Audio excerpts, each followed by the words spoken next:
Gary Quinn. I'm so happy to bring you this new seminar called Harvesting the Power of Love. And what does that mean? That means that you're bringing in your soulmate, your friends, and giving you the support for yourself. こんにちは。私はゲイリー・クイーンです。今回新たなセミナーを皆様にお伝えしていけることをとても喜ばしく思っています。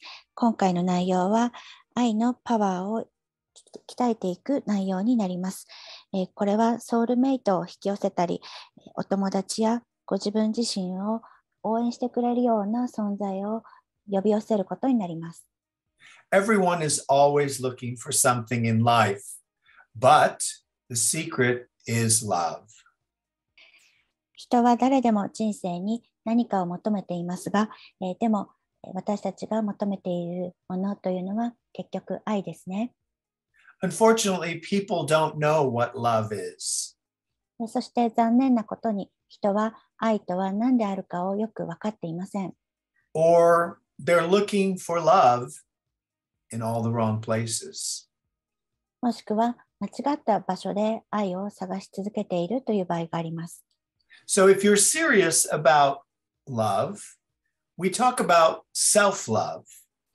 もし愛に関してシリアスに真剣に捉えているのであれば、まずは自分を愛するというところからお話をしていきましょう。And the first love for anything is for yourself. 第一に何においても自分自身に愛を向けるということが最も大事です。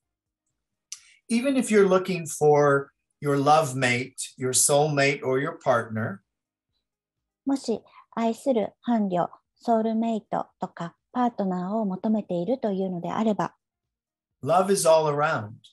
まず愛はご自分の周りどこにでもあります。So what we're going to learn in this online seminar is what are the benefits of how do I become love? ということで、今回のこのオンラインのセミナーを受講することで、どんなことを得ることができるかというと、まず自分自身が愛そのものの存在になるやり方をお伝えしていきます。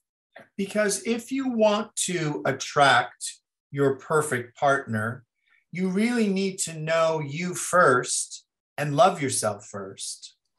もし完璧なるパートナーを引き寄せたいというのであれば、まずは自分自身をよく知っておく必要があります。自分自身を愛するということがまず求められます。Some of the things that we're going to learn is how to talk in the I am format of self. まず最初に学んでいってほしいことが話すということに関してなんですけれども、私はというフォーマットにのっとって自分自身のことを話していくというやり方です。So self-love starts with you.